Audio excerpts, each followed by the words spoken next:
Most couples don't drift apart after having kids. They're still trying to use pre-baby relationship skills in a post-baby nervous system, and it stops working. Because before kids, relationships are built on time, energy, and emotional availability. And after kids, they're happening inside exhaustion, vigilance, and constant responsibility. And no one teaches couples how to make that transition.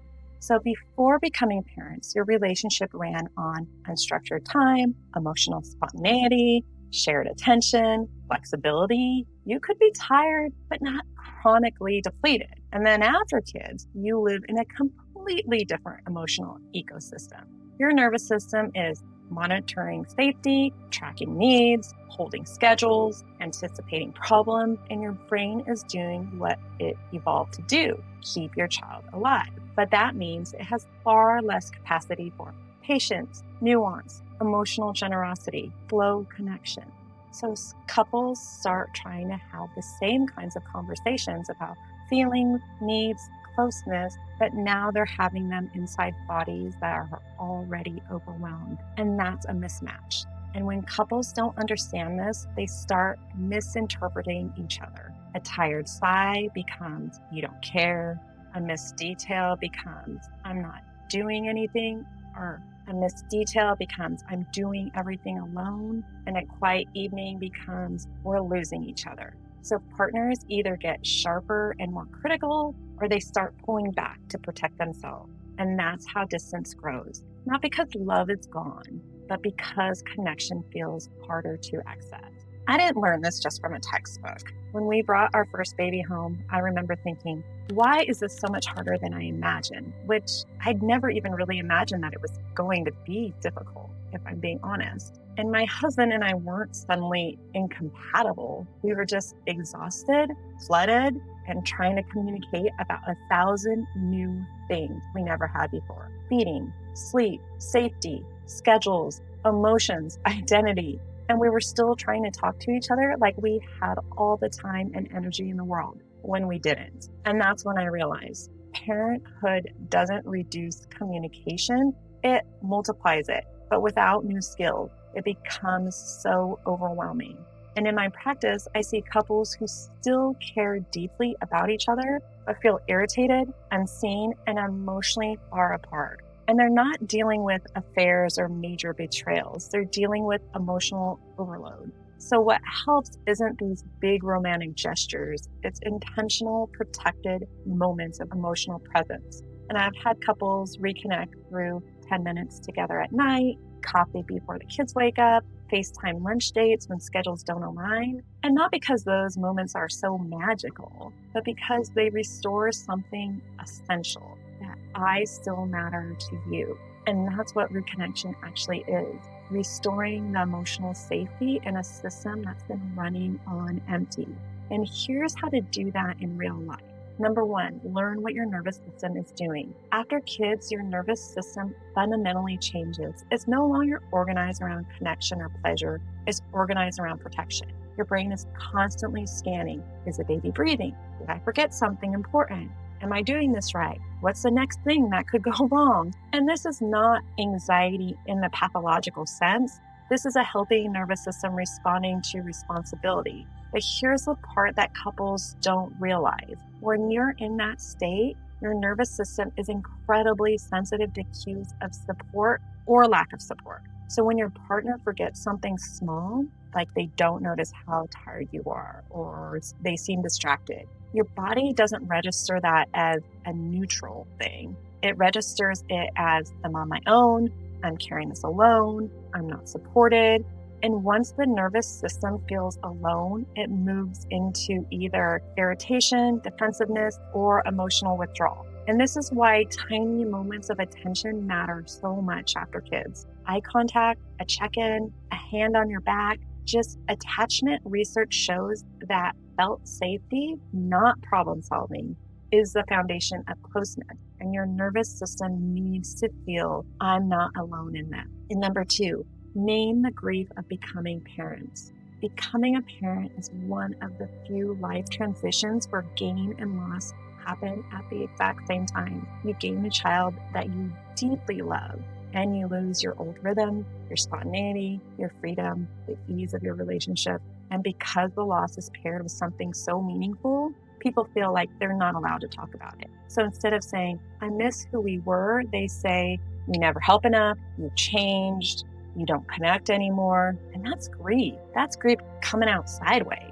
You can love your child fiercely and still miss sleeping in, long conversations, and feeling emotionally light. And when grief isn't named, it hardens into resentment. And when it is named, something actually softens. Couples begin to look at each other with compassion instead of blame. And they realize we're not failing. We're just adapting to loss and change at the same exact time. Realization alone can be deeply reconnecting.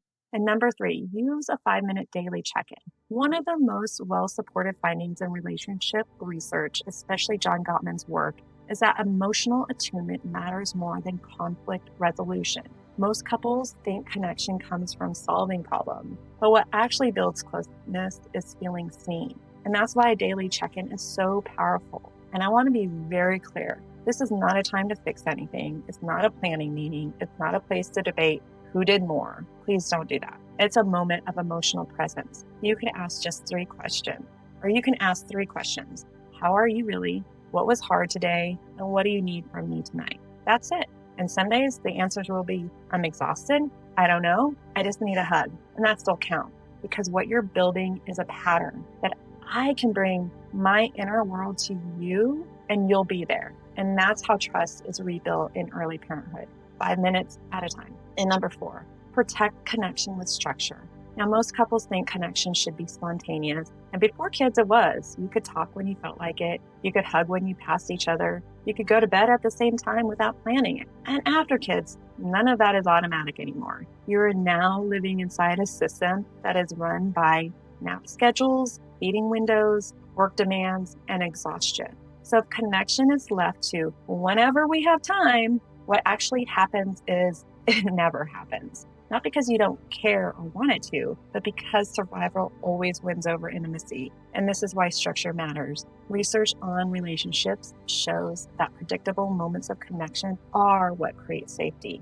Your nervous system relaxes when it knows we have time that is just for us. That might be 5 minutes before sleep, coffee before the kids wake up, a weekly walk, a FaceTime lunch. It doesn't have to be long. It has to be protected. So when couples say, we never talk anymore, what they usually mean is we stop building connection into our day. And structure isn't unromantic. It's how love survives in a busy life. And number 5, talk about the invisible labor. One of the biggest reasons parents feel disconnected is not the workload. It's a feeling of being unseen inside of it. And so much of parenting happens in the mind, tracking what's running low, remembering appointments, worrying about development, thinking about the next meal, anticipating meltdowns. And this mental and emotional labor is exhausting and often invisible.